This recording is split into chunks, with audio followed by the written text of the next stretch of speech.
Okay, so here we are, Act 3, Scene 4. It's very short. Make sure that you have your scene guide up and that you're on Scene 4, which is happening in a room in the Capulets' house. So we're at the Capulets' house.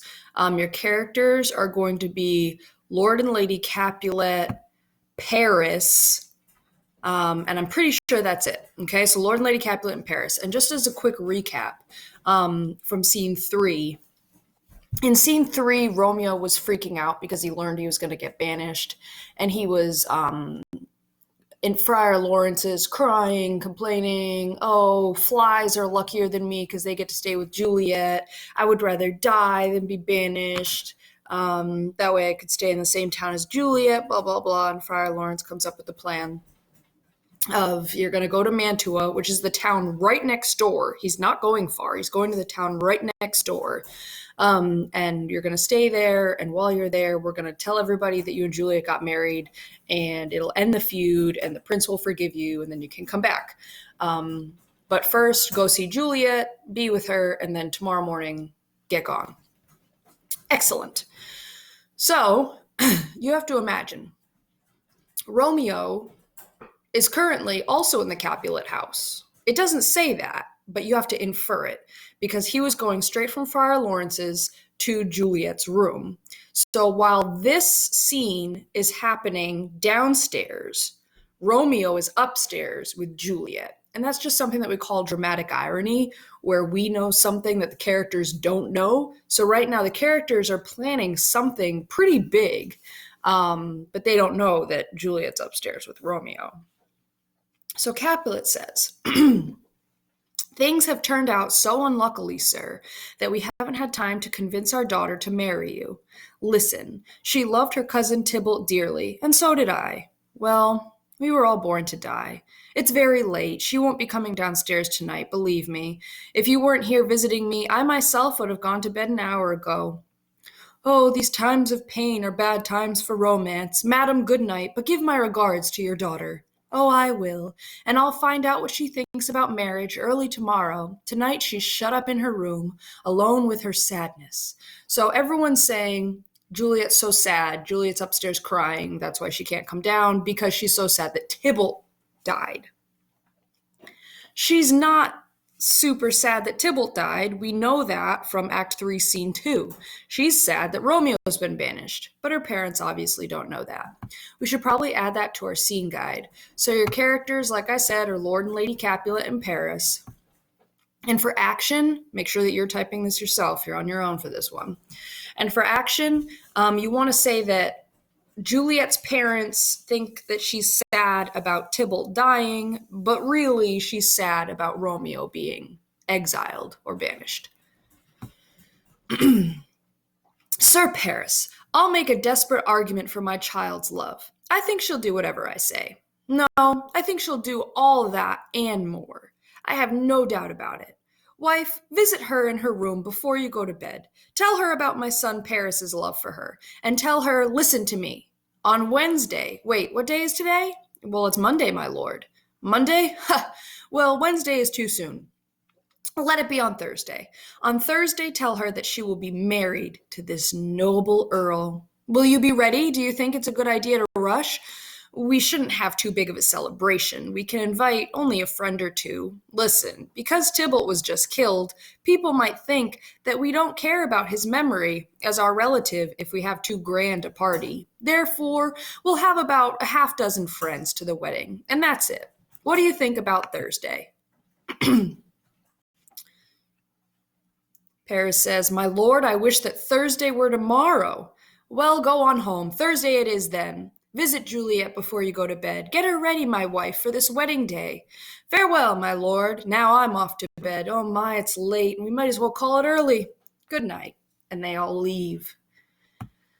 So, what is the huge action that just happened? Capulet agreed to what? He agreed that Juliet will marry Paris on Thursday. It's currently Monday.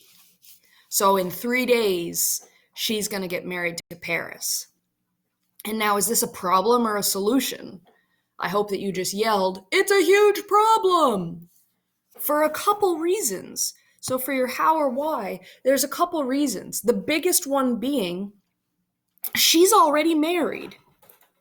Legally, you can't be married to two people during this time. She is legally married to Romeo, so she can't marry Paris.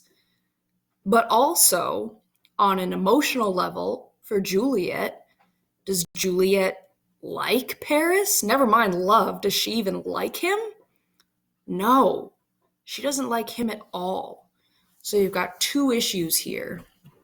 The fact that she's already married and the fact that she really doesn't like Paris. Okay, we're going to start scene 5 as well because we've got plenty of time to do so. So let's start scene 5. It's the last scene of this act. And it's going to start with Romeo and Juliet up in Juliet's bedroom. It's like dawn, so day is breaking. He needs to leave because the prince said, if he's found here, he'll die. So your first two characters are Romeo and Juliet. I'm going to do this one with you because it is quite a long scene. So we've got Romeo, Juliet. We're also going to have Lord and Lady Capulet eventually, and the nurse. And I'm pretty sure that's it.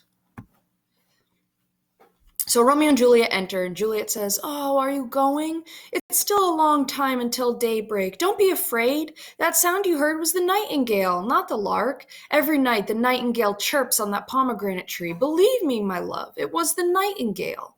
So she says that the bird that they heard chirping outside was a bird that says, "Oh, it's nighttime," which is the nightingale, and not the lark, and the lark is usually the first bird that sings at dawn. And Romeo goes, "Oh no, it was the lark, the bird that sings at dawn, not the nightingale. Look, my love, what are those streaks of light in the clouds parting in the east? Night is over and day is coming. If I want to live, I must go. If I stay, I'll die." "Oh, the light is not daylight, I know it. It's some meteor coming out of the sun to light your way to Mantua. So stay for a while. You don't have to go yet." So she's, "Oh no, stay with me. It's not daytime." And Romeo's like, "No, really, it's daytime. I gotta go." Now, this next part, it's hard to tell if he's being sarcastic or serious. I sometimes take it as like a sarcastic thing because at this point, he's gotten what he wants, which was sex with Juliet, and he definitely doesn't want to die. So I take this as him being kind of sarcastic.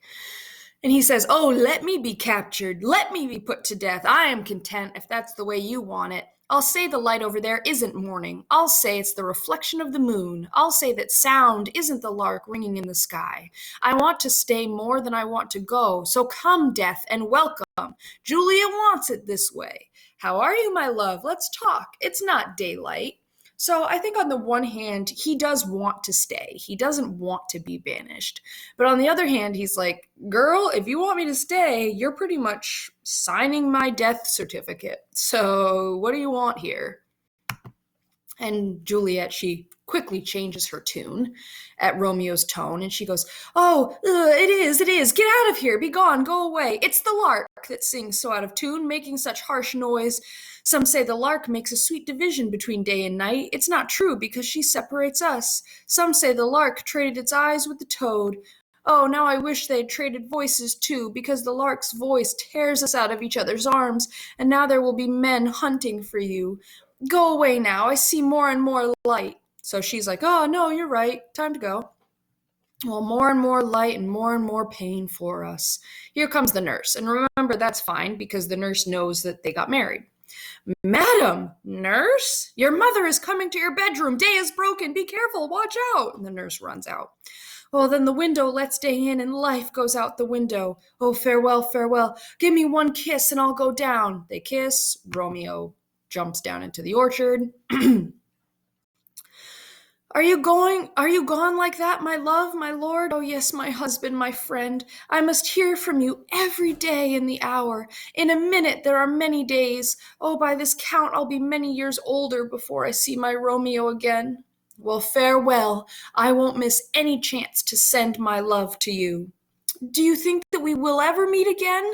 Oh, I have no doubts. All these troubles will give us stories to tell each other later in life. So right here, they're hopeful. And they say, oh, yeah, we'll be together again soon, and this will all just be good stories to tell in the future. And then Juliet says, oh, God, I have a soul that predicts evil things. Now that you are down there, you look like someone dead in the bottom of a tomb. Either my eyesight is failing me, or you look pale. Oh, and trust me, love, you look pale to me too. Sadness takes away our color. Goodbye, goodbye. And Romeo runs off. Now, this part here, my soul predicts something evil will happen. Seeing you down there, you kind of look like a body in a tomb. That's some obvious foreshadowing, because the next time they see each other, it will be in a tomb. And one of them will be dead. So for action, the first thing we need to put is while Romeo is leaving Juliet's bedroom, she says that he looks like a body in a tomb. And then in parentheses, I'm just going to put foreshadowing. And he pretty much says, yeah, back at you. But he says that she just looks pale because they're so sad. He doesn't say anything about death. All right, so Romeo leaves. And Juliet says, oh, luck, luck. Everyone says you can't make up your mind. If you change your mind so much, what are you going to do to Romeo, who's so faithful? Change your mind, luck. I hope maybe then you'll send him back home soon. So when she says luck, she really means like fate. Like fate knows what their future is going to hold. So she's asking fate to please be nice and kind to their love. Lady Capulet comes in and she says, daughter, are you awake? And now we start the rather serious and dark portion of the scene. So the rest of the scene is very intense, and honestly sad. Who's that calling? Is it my mother? Isn't she up very late, or is she up very early? What strange reason could she have for coming here? Well, what's going on, Juliet? Well, madam, I am not well. So she, doesn't feel well because Romeo just left. Oh, will you cry about your cousin's death forever? Are you trying to wash him out of his grave with tears? If you could, you couldn't bring him back to life, so stop crying. A little bit of grief shows a lot of love, but too much grief makes you look stupid. So she's pretty much saying, you need to stop crying and get on with your life. And again, she thinks that Juliet's crying over Tybalt. Juliet says, oh, let me keep weeping for such great a loss. So when she's talking about her great loss, she means Romeo's banishment, but obviously she can't say that.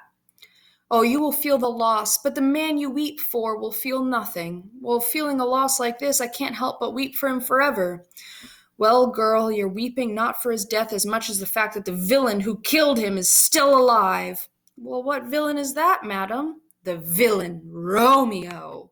So obviously Lady Capulet hates Romeo because Romeo killed Tybalt. And so now Juliet says this next line to the audience, not to her mother. Oh, he's far from being a villain. Oh, may God pardon him. I do with all my heart, and yet no man could make my heart grieve like he does. Well, that's because the murderer is still alive.